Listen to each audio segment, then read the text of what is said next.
Then the Lord said to Moses and Aaron, "When Pharaoh says to you, 'Prove yourself by working a miracle,' then you shall say to Aaron, 'Take your staff, and cast it down before Pharaoh, that it may become a serpent.'"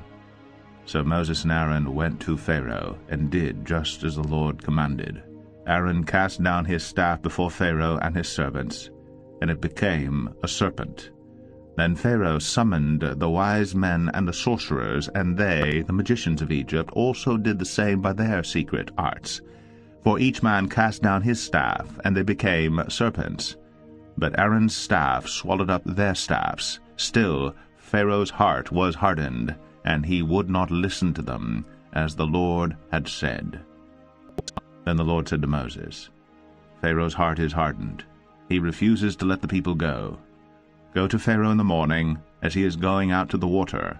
Stand on the bank of the Nile to meet him, and take in your hand the staff that turned into a serpent.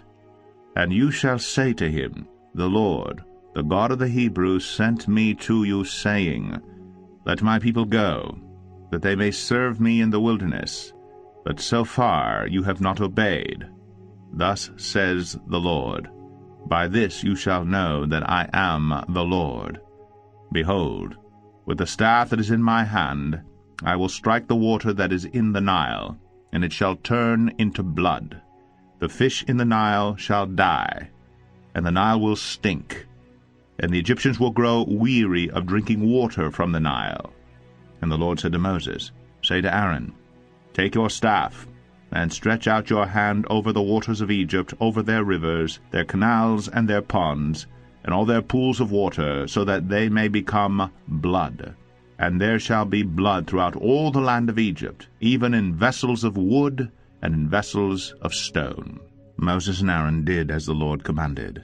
In the sight of Pharaoh and in the sight of his servants, he lifted up the staff and struck the water in the Nile, and all the water in the Nile turned into blood.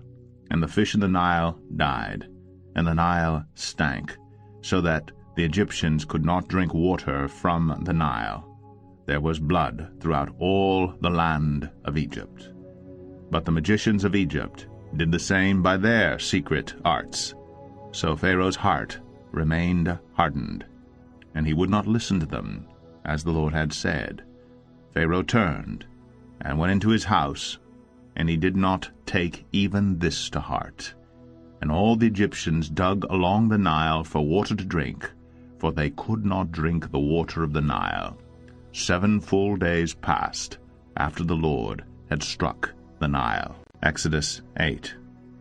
Then the Lord said to Moses, "Go into Pharaoh and say to him, Thus says the Lord, Let my people go, that they may serve me. But if you refuse to let them go, behold, I will plague all your country with frogs. The Nile shall swarm with frogs, that shall come up into your house, and into your bedroom, and on your bed, and into the houses of your servants and your people, and into your ovens and your kneading bowls. The frogs shall come up on you, and on your people, and on all your servants." And the Lord said to Moses, "Say to Aaron, Stretch out your hand with your staff over the rivers, over the canals, and over the pools, and make frogs come up on the land of Egypt." So Aaron stretched out his hand over the waters of Egypt, and the frogs came up and covered the land of Egypt.